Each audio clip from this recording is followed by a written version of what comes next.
Hello, everyone. Happy Monday. Hope you had an awesome weekend. Let's rise up, lock in, and take the next 10 minutes to fuel our minds. I'm Coy Wire. CNN10 starts now. We're getting right into it today with the headlines, starting first with the port strike, which came to an end after 3 days and with likely only limited damage to the economy. Union workers under contract with the United States Maritime Alliance were back on the job on Friday after the two sides reached an agreement on wage increases, a key dispute in the strike. They agreed to raises of $4 an hour for the union members and $4 per hour raises every year after that over the 6-year tentative deal. While it's a good thing a prolonged strike was averted, it's going to take some time for the flow of goods to get back to normal. Logistics experts say it could take 3 to 5 days to recover from just that one day of a strike. And news for the economy, where the United States added 254,000 jobs last month, and the unemployment rate dropped to 4.1%. That's 100,000 jobs over what was expected, and a big boost for a labor market that economists worried was showing signs of weakness.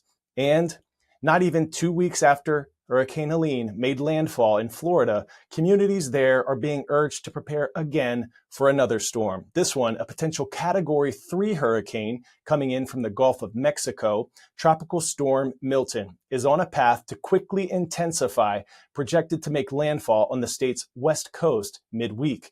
The entire southeast region was hit hard by Helene, and news of another storm is worrisome. Florida's Big Bend is still clearing debris, and farther north in the Carolinas, the true toll of Helene's aftermath is still being accounted for as debris is cleared and search and rescues wrap up. CNN's Ryan Young gives us a look at how people there are managing after the storm. The pictures from above just incredible. The before, the after. I haven't seen my kids. I'm tired. I'm hungry. Still have no power. Ripped up roads, destroyed homes, and power lines down everywhere, making the recovery process and the search for the missing very difficult. It's the not knowing what's happening around you. It's not knowing if help is coming. Helene is the second deadliest hurricane to strike the U.S. mainland in the past 50 years. A week after, at least 200 people are still missing in just one North Carolina county, and more than 200 people are dead across 6 states. We've never seen this before, and I know that we don't really truly know the numbers of the loss of life here. Stories of survival and neighbors jumping in to help neighbors are inspiring. Floodwaters from Hurricane Helene were taking Leslie Worth downstream. Eddie Hunnell, who was preparing for his son's wedding, heard Leslie's screams in the water and jumped into a canoe. So I jumped in and started swimming to her. Others also springing into action. This championship kayaker brought supplies to residents trapped by floodwaters. Across 6 states, the work to clear and open roads to help power crews get the lights back on, while small businesses and families hope for a timeline to get life back to normal. It's just realistically not there for so many right now. Yeah, there are many families that are in critical need of that power because without the power, they have no air. Without the air, a lot of the food is going to spoil. And on top of that, we talked to families who are barely making it by, and they're wondering where they can get their next meal. We saw a lot of free food giveaways in these affected areas, and they're hoping that soon the power comes back on.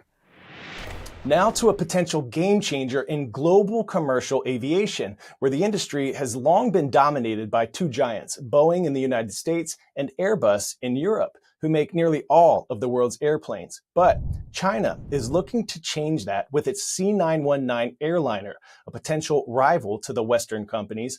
Beijing debuted its C919 airliner outside of Chinese territory by staging a flyby at the Singapore Air Show in 2023, flying only within China since then.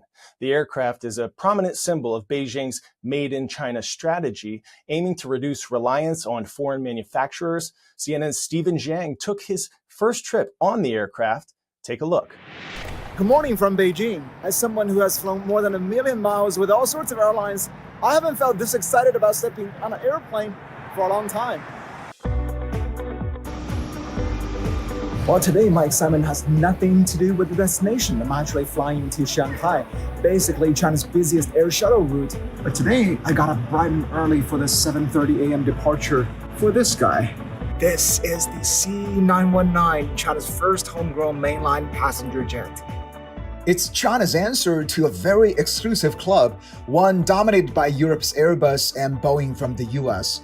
The Boeing 737 and the Airbus A320 are two of the world's best-selling aircraft types. In contrast, the C919 first flew just last May and has yet to be certified by American and European regulators. But there is potential space in the market, especially as Boeing is dealing with ongoing strikes and has been facing huge losses of billions of dollars in the last couple of years. Here's the moment of truth.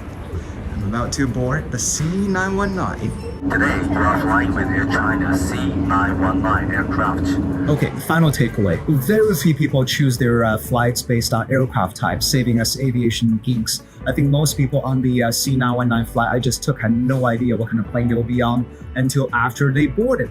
Some of them did take photos after arriving in Shanghai, because obviously there is national pride involved, but also it's still very rare to be able to ride the C919 because there are only a handful of these planes flying strictly within mainland China. The plane I was on is Air China's first and only C919. They got it just last month in August 2024, so it still has that very special feeling, not to mention the new plane smell. Now, the fact passengers like myself didn't notice much difference between flying the C919 and the Boeing 737 or Airbus A320 is probably a good thing. That means the plane has met our expectations when it comes to safety and comfort. Now, of course, the state-owned Comac, which manufactures C919, and the Chinese government have much bigger ambitions. But as many people have pointed out, their priority right now should be proving the C919's reliability to carriers and passengers alike. And the focus should be churning out more workforces, not just show horses. Pop quiz hot shot. Singapore, the island country and city-state in Southeastern Asia, has banned what item, making them illegal to use? Cigarettes, chewing gum, mints, or chapstick? If you said chewing gum, you are correct. Singapore prides itself on being a clean city with a number of strict rules that visitors and locals must follow to keep it that way. This is Singapore's Pan-Pacific Orchard. The 347-room hotel was just named the world's best new tall building by the Council on Tall Buildings and Urban Habitat. The industry group calls the skyscraper a, quote, hotel in nature. 4 open-air terraces cut the building into distinct stacks vertically, with different themes: forests, beaches, garden, and clouds. In some areas, Singapore has strict building codes that require developers to include large amounts of greenery. The Pan-Pacific Orchard has roughly 3 times the legal minimum.